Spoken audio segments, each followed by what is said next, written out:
بسم اللہ الرحمن الرحیم۔ آج باتیں میڈیا کی جو میرا یوٹیوب چینل ہے اس کا یہ 72واں پروگرام ہے، اور آج ایک کتاب کا تعارف پیش خدمت ہے۔ کتاب کا نام ہے کتابیں ہیں چمن، اور یہ ریڈیو پاکستان کے سابق کنٹرولر نیوز جناب رفیع الزماں زبیری کے ان کالموں کا مجموعہ ہے جو وہ کتابوں کے حوالے سے ایک قومی روزنامے میں ہفتے ہفتے لکھتے ہیں۔ وہ اس سے قبل اور بھی کتابیں لکھ چکے ہیں، جن میں ایک کتاب جو قومی ایوارڈ یافتہ کتاب تھی انگریزی کی سیرت پر، اس کا اردو میں ترجمہ بھی شامل ہے۔ زبیری صاحب نے اس سے پہلے جو اپنے کالموں کے مجموعے شائع کیے ہیں وہ 6 مجموعے ہیں، اور ان میں ہر قسم کی کتابوں پر، چاہے وہ مذہبی ہوں، دینی ہوں، سیاسی ہوں، ادبی ہوں، اور سفرنامے بھی ان میں شامل تھے، آبیتیاں بھی شامل تھیں، خاکے بھی شامل تھے، ان کے حوالے سے اپنا کالم لکھتے رہے ہیں۔ اور اس کالم میں وہ ان کتابوں پر کوئی تبصرہ، کوئی تنقید نہیں کرتے۔ ان کا اسلوب بالکل منفرد ہے۔ ان کو تبصرے والے کالم نہیں کہا جا سکتا۔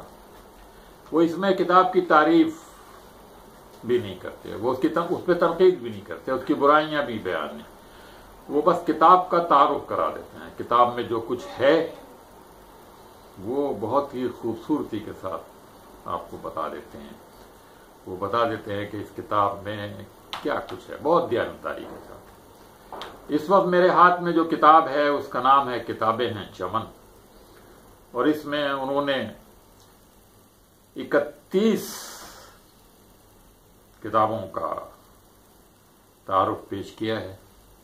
ظاہر ہے ان ساری کتابوں پر ان کی نگارشات کو میں آپ کے سامنے بیان نہیں کر سکتا، لیکن میں ان میں سے چند کا ذکر آپ کے سامنے ضرور کروں گا جو مجھے اچھی لگیں۔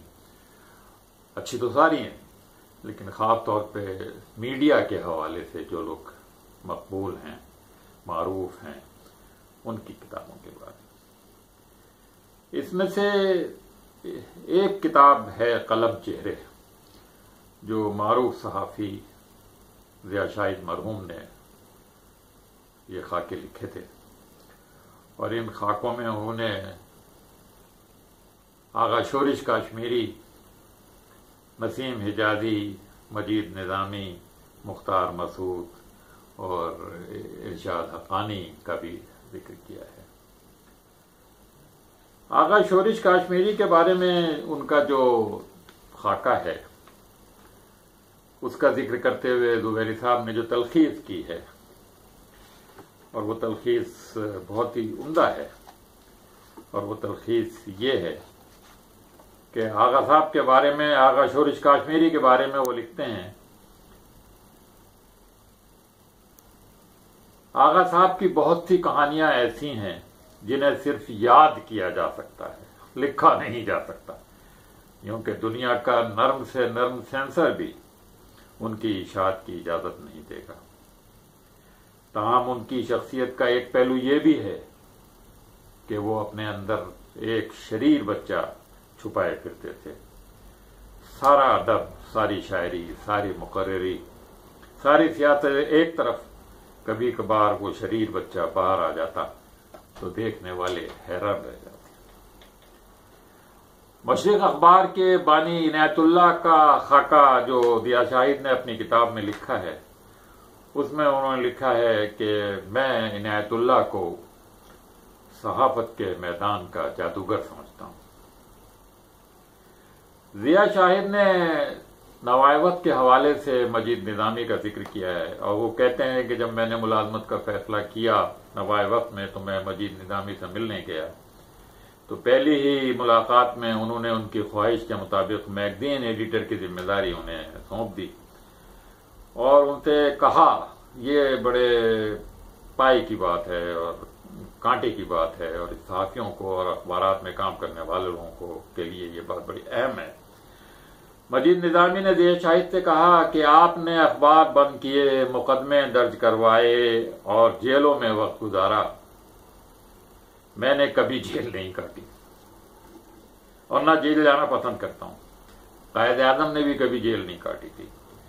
آئین اور قانون کے اندر رہ کر جس حد تک ہو سکے اپنی لڑائی لڑتا ہوں، لہذا کان کھول کر سن لیں کہ اخبار بند کروانے سے بہتر ہے کہ جس حد تک سچ لکھا جا سکتا ہے لکھو۔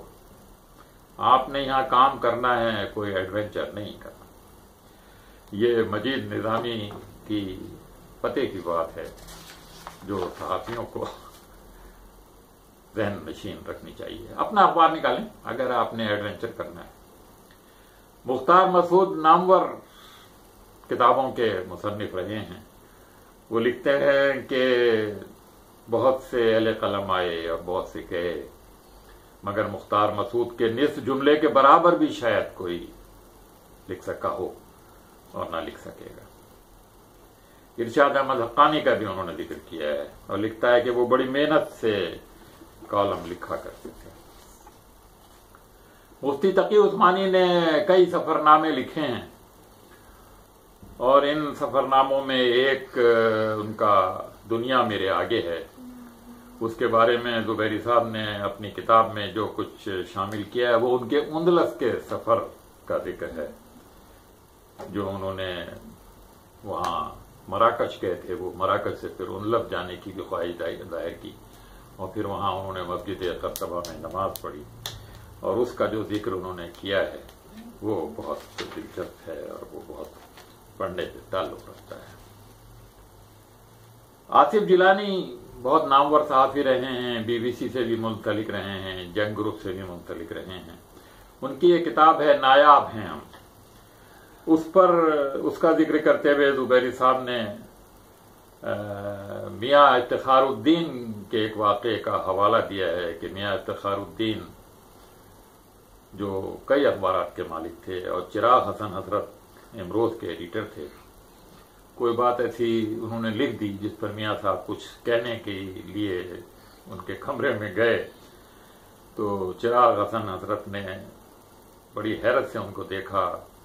وہ لکھتے ہیں آصف جیلانی کہ حضرت صاحب نے بڑے اطمینان سے شہادت کی انگلی اور دوسری انگلی میں دبی ہوئی سگریٹ کا زوردار کش لیا، جس سے ان کی بڑی بڑی سرخ آنکھیں اور پھیل گئیں۔ پھر بڑی ملائمت سے میاں افتخار سے مخاطب ہوئے اور بولے کہ یہ ایڈیٹر کا فرض ہے کہ وہ اخبار کی پالیسی کے مطابق اداریہ لکھے، اور مولانا ہم نے صحافت اس زمانے میں شروع کی تھی جب آپ برخوردار تھے۔ فیض صاحب کا ذکر کرتے ہوئے آصف جیلانی کہتے ہیں کہ میں نے فیض صاحب سے پوچھا کہ آپ کو شاعری سے لگاؤ کب اور کیسے شروع ہوا؟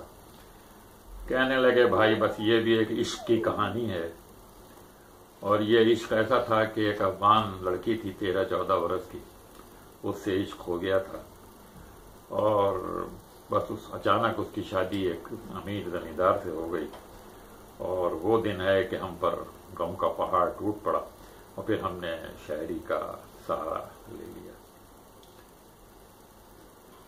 آصف جیلانی نے یادیں بھٹو صاحب کے عنوان سے بھی بھٹو صاحب کا ذکر کیا ہے۔ وہ کہتے ہیں کہ ایک منصوری صاحب ہوا کرتے تھے ایک ٹاؤن کے صحافی، وہ اور آصف جیلانی اور بھٹو صاحب وزیر بننے سے پہلے جب پریکٹس کیا کرتے تھے، لا پریکٹس، تو شام کو اکٹھے کہیں جمع ہوا کرتے تھے۔ ایک دن انہوں نے بھٹو صاحب نے ان کو دیکھا تو وہ ان کے پاس آ گئے اور کہنے لگے کہ آج مجھے پہلا مقدمہ ملا ہے، اور یہ مقدمہ حیدر بخش جتوئی کی گرفتاری کے بارے میں ہے جو اس وقت کے وزیر اعلیٰ ایوب کھوڑو کے حکم پہ ہوئی۔ آصف جیلانی کہتے ہیں میں نے پوچھا کہ بھٹو صاحب ارادہ ہے کوئی سیاست وغیرہ میں آنے کا؟ تو انہوں نے کہا ارادہ تو ہے لیکن کوئی جماعت مناسب نظر نہیں آتی. مسلم لیگ زمینداروں جاگیرداروں کی جماعت ہے. تو میں نے کہا پھر آپ کمیونسٹ پارٹی میں شامل ہو جائیں. کہنے لگے نظریات تو بھلے خوشنما ہوں لیکن میرے مزاج کے مطابق نہیں. کہتے ہیں منصوری نے ان سے سوال کیا کہ عوامی لیگ کے بارے میں نہیں سوچا؟ بھٹو صاحب بولے اس بڑی پارٹی کی جڑیں تو بنگال میں ہیں، مغربی حصے میں تو اس کی کوئی نہیں.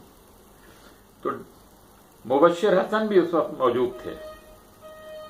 وہ کہنے لگے کہ اب تو صرف جماعت اسلامی بچ گئی، اس کا مطلب ہے. اس پر بھٹو صاحب نے زوردار قہقہہ لگایا اور کہا میں اور ملاؤں کی جماعت میں شامل ہو جاؤں. آصف جیلانی لکھتے ہیں کہ یہ تھا ہمارا بھٹو سے پہلا مفصل تعارف. حمید اختر صاحب بھی بڑے مشہور صحافی افسانہ نگار رہے ہیں اور انہوں نے آشنائیاں کیا کیا کے عنوان سے خاکے لکھے ہیں. اور وہ سجاد ظہیر کو جو اس وقت کمیونسٹ پارٹی کے لیڈر تھے پاکستان میں، ان کو بننے بھائی کہہ کر مخاطب کرتے تھے. تو وہ لکھتے ہیں کہ یہ سجاد ظہیر جو تھے ان کو اگر ایک لفظ سے بیان کیا جائے تو بس وہ لفظ ہے جمال. وہ خود سرتاپا جمال ہی جمال اور زندگی کی جمالیاتی قدروں کے نقیب تھے. وہ بھی فیض صاحب کا ذکر کرتے ہیں اور کہتے ہیں کہ ایک مرتبہ نور جہاں سے ان سے پوچھا فیض صاحب کے بارے میں تو انہوں نے کہا کہ میں فیض صاحب سے بے پناہ محبت کرتی ہوں مگر یہ فیصلہ نہیں کر پائی کہ یہ محبت کس قسم کی ہے. اس لیے کہ کبھی تو مجھے محسوس ہوتا ہے وہ میرے محبوب ہیں، کبھی میں ان کو اپنا عاشق تصور کرتی ہوں، کبھی مجھے وہ اپنے باپ کی طرح نظر آتے ہیں، کبھی شوہر اور کبھی برخوردار. حمید اختر صاحب کی اس کتاب میں اس طرح کی چیزیں موجود ہیں. ابراہیم جلیز مشہور صحافی رہے ہیں. حمید اختر نے ان کا خاکہ اس طرح لکھا ہے اور افسوس کا اظہار کیا ہے کہ ایک ترقی پسند افسانہ نگار اور بعد کے کامیاب کالم نگار کو ادب کے قاری دوستوں اور چاہنے والوں نے فراموش کر دیا ہے. وہ لکھتے ہیں کہ جلیز کا قد 6 فٹ اور رنگ ذرا پکا تھا. نقوش بہت تیکھے اور آنکھیں ذہانت سے بھرپور تھیں. وہ کسی بھی محفل میں ہوتے دوسروں کو بولنے کا بہت کم موقع دیتے، بلکہ یہ کہنا زیادہ صحیح ہوگا کہ ان کی موجودگی میں کوئی دوسرا بات کرنے کی جرت ہی نہیں کر سکتا تھا. یہ آپ کے سامنے میں نے 4-5 کتابوں کا ذکر کیا ہے اور ایک کتاب مولانا عبد الماجد دریابادی انشاء ماجد کے نام سے بھی ہے، اس کا ذکر کرتے ہوئے زہیری صاحب نے جو اقتباسات ان کے دیے ہیں اس میں اکبر الہ آبادی، مولانا حالی اور مولانا محمد علی جوہر کے بارے میں ان کے خیالات ہیں. اور وہ اکبر الہ آبادی کے بارے میں لکھتے ہیں کہ اکبر اصلاح و تبلیغ کا کام میں تو ہم وقت لگے رہتے تھے، لیکن مجادلہ و مقابرہ کیا مانی، مناظرہ و مباحثے کی بھی نوبت نہ آنے دیتے اور خشونت تو وہ جانتے ہی نہ تھے، بس یوں ہی ہنستے بولتے کوئی چپتا ہوا فقرہ کہہ جاتے. اور شعر میں تو وہ کہہ ہی گئے ہیں کہ مذہبی بحث میں نے کی ہی نہیں، فالتو عقل مجھ میں تھی ہی نہیں. ماجد دریابادی نے مولانا حالی کا بھی ذکر کیا ہے اور وہ کہتے ہیں کہ مولانا حالی کی مسدس یعنی مسدس مد و جزر اسلام نہ کسی مد و توصیف کی نہ کسی جدید نقد و تبصرے کی محتاج ہے. یہ ایک مسلسل داستان درد ہے شروع سے آخر تک. مولانا محمد علی جوہر کا ذکر کرتے ہوئے عبد الماجد دریابادی لکھتے ہیں کہ محمد علی کا آخری سفر لندن کا دیکھنے میں تو گول میز کانفرنس کے لیے تھا اور حقیقت میں یہ سفر آخرت تھا. بدبینوں نے کہا کہ اب اس خاکستر کے ڈھیر میں ہے کیا، لیکن جب وہ بولنے کھڑے ہوئے تو انگریز اور ہندو سب پکار اٹھے کہ یہ گوشت پوست کا آدمی نہیں، یہ ایک متحرک کوہ آتش فشاں ہے۔ محمد علی نے کھل کر اور برملا کہا، آزادی لینے آیا ہوں، یا تو آزادی لے کر جاؤں گا یا اپنی جان اسی سرزمین پر دے کر۔ مالک نے بندے کی لاج رکھ لی اور وہ پھر بیت المقدس میں صورت خاک ہو گئے۔ یہ تھی زبیری صاحب کی کتابیں ہیں چمن۔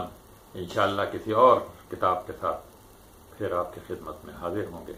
اب انور سعید کو اجازت دیجیے، اللہ حافظ۔